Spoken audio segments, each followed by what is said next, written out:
공실이 60%인 건물이 대출 80% 승인을 받았습니다. 이 근생 빌딩 대출 80% 막는 법적 규제는 없습니다. 결국 핵심은 데이터와 논리로 담당자를 설득하는 것입니다. 안녕하세요. 빌딩 PT의 이코치입니다. 여러분, 지금 근생 건물 대출 시장에 변화가 생기고 있죠. 근생은 LTV 규제가 없으니 80%까지 된다라는 공식이 과연 지금도 그대로 통할까요? 오늘은 제가 현장에서 직접 몸으로 느끼는 데이터와 실무 경험을 바탕으로 근생 건물 대출의 내용과 현실을 가감없이 짚어보겠습니다.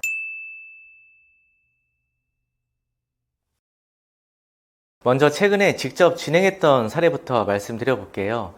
저희와 함께 거래하신 이혜인님의 건물인데요. 이 매입 당시 공실이 무려 80%였습니다. 누가 봐도 은행이 꺼릴 만한 조건이죠. 그런데 26년 2월에 대출 80% 승인을 받았습니다. 자, 여기서 중요한 포인트가 있는데요. 공동담보도 또 추가 부동산도 전혀 없었어요. 그러니까 해당 건물 하나만으로 만들어낸 결과입니다. 그렇다면 어떻게 이게 가능했을까요? 자, 핵심은 하나인데요. 지금 공실이 얼마냐가 아니라 향후 임대 가능성과 수익 구조를 은행에 얼마나 논리적으로 설득했느냐였습니다. 첫 번째는 수익 구조입니다. 임대를 모두 채웠을 때 이자를 내고도 매달 200에서 300만 원이 남는 구조였는데, 임대가 안정적으로 완료되었을 때 이자를 충분히 감당할 수 있는지를 훨씬 중요하게 본다는 거죠. 그러니까 상환 여력이 확인됐다는 거예요. 자, 두 번째는 개인 신용도와 소득인데요. 이혜님은 신용도가 우수했고요. 최근 몇 년간의 소득도 안정적으로 높은 편이었어요. 결국 건물은 건물만 보지 않는다는 거죠. 건물의 사업성과 대출자의 신용, 소득, 이 세 가지가 맞아떨어졌을 때 비로소 높은 비율의 대출이 가능했던 겁니다. 그렇다고 무조건 감정가가 높다고 해서 80%가 자동으로 나오는 건 아닙니다. 그러니까 은행이 80% 승인을 내려면 몇 가지 조건이 동시에 충족이 돼야 하는데요. 임대 수익이 이자를 충분히 감당하고도 남는 구조여야 하고요. 대표자의 소득이 안정적이거나 자산 규모가 받쳐져야 하고요. 공실이 생기더라도요, 버틸 수 있는 현금 흐름이 있어야 합니다. 그러니까 은행은 이 최근 몇 년치의 소득 자료와 자산, 이런 현황들을 꼼꼼하게 들여다보는데요. 이 건물 가격만 보는 게 아니라 이 사람이 앞으로도 안정적으로 이자를 낼 수 있는가를 종합적으로 판단해서 대출을 해주는 겁니다. 자, 여기서 많은 분들이 오해하시는 부분이 있어요. 이 주택담보대출은 LTV 규제가 있기 때문에 한도가 법으로 정해져 있잖아요. 하지만 이 근생 건물은요, 사실 법인으로 매입하는 경우에는 법적인 규제가 없어요. 규정상으로는 80%가 가능하는데요. 그런데 왜 은행에서는 잘 안 해줄까요? 최근에 이 부실 부동산이 쏟아지면서 은행이 스스로 몸을 사리고 있기 때문입니다. 그러니까 대출은요, 담당자가 직접 책임지는 구조입니다. 잘못된 대출이 나오면은요, 그 담당자가 승진해서 불이익을 받거든요. 그러니 자연스럽게 보수적으로 갈 수밖에 없는 구조인 거죠. 결국 핵심은요, 담당자를 얼마나 잘 설득하냐입니다. 공실이 있더라도 이 임대가 채워졌을 때 이자를 충분히 감당할 수 있다는 이 근거를 명확하게 제시해야 하는 거죠. 주변 시세보다 10% 낮게 내놔도 월 임대료가 이 정도 나온다라는 식으로 이런 실제 데이터와 현실적인 수치를 근거로 담당자에게 확신을 줄 수 있어야 합니다.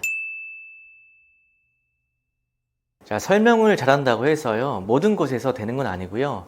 신규 임대 법인 대출을 아예 막아놓은 은행도 있고요. 대출을 60%로 묶어놓은 곳도 있습니다. 같은 은행이더라도 지원자님과 담당자가 누구냐에 따라 이 결과가 완전히 달라질 수가 있고요. 또 상업용 부동산에 대한 이해도가 낮은 담당자일수록 더 보수적으로 심사를 합니다. 그래서 이 결국 중요한 건 발품이거든요. 그러니까 여러 은행, 또 여러 지점을 직접 돌아다니고 이 조건을 비교하고 건물의 사업성과 임대 계획을 논리적으로 설명하는 과정이 반드시 필요한 겁니다. 그러니까 같은 조건이더라도 은행에 따라 결과가 달라지니까 여러 곳의 은행을 두드려 봐야 한다는 거죠. 그리고 이제는 단순히 좋은 입지의 건물이니까, 또 감정가가 높으니까, 월세가 잘 나오니까 라고 하면서 대출 나오겠지 라는 생각으로 접근하면 안 됩니다. 전체적인 수익률과 공실 리스크, 현금 흐름까지 모두 계산하고 그걸 은행에 논리적으로 설명할 수 있어야 하는 시장으로 바뀌었습니다. 다만 이러한 기준은요, 이 지역마다 동일하게 다 적용되는 것은 아니고요. 이 경기도나 인천 일부 지역의 경우에는 이 건물의 조건과 차주의 조건이 아무리 좋아도 지역별 담보인정 비율이 정해져 있기 때문에 80% 대출이 나오지 않는 경우도 있습니다. 그러니까 결론적으로 대출은 건물만 보고 결정되는 것이 아니라 지역 규제, 임대 수익, 대표자의 소득, 또 자산, 이 공실 리스크, 또 은행 심사 기준 등 이런 종합적으로 검토해서 결정이 되는 겁니다. 따라서 건물 계약 전에요, 반드시 은행과 사전 상담을 통해서 예상 대출 가능 금액을 확인하고 진행하시는 것을 추천드립니다.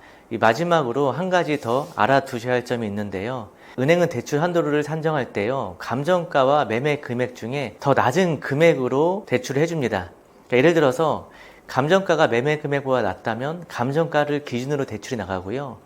이 반대로 감정가가 매매 금액보다 높다면 실제 매매 금액을 기준으로 대출이 나갑니다. 오늘 내용을 정리를 해드릴게요. 자, 첫 번째는 근생대출 80%를 막는 법적 규제는 없어요. 대부분 은행 내부 기준에 따라 보수적으로 운영되는 경우가 많고요. 이 두 번째는 공실이 있어도 80% 대출은 가능합니다. 중요한 것은 현재 공실 여부보다 향후 임대 가능성과 수익 구조, 그리고 개인의 상환 능력이고요. 자, 세 번째는 은행과 담당자마다 기준이 다르고요. 같은 조건이더라도 은행 지점, 담당자에 따라 결과가 달라질 수 있기 때문에 여러 곳을 직접 비교해보는 것이 중요합니다. 자, 네 번째는 결국 핵심은 담당자의 설득입니다. 건물의 사업성, 임대 계획, 예상 수익 구조, 상환 가능성을 논리적이고 현실적으로 설명을 해야 합니다. 자, 오늘 영상이 도움이 되셨다면 좋아요와 구독 부탁드립니다. 감사합니다.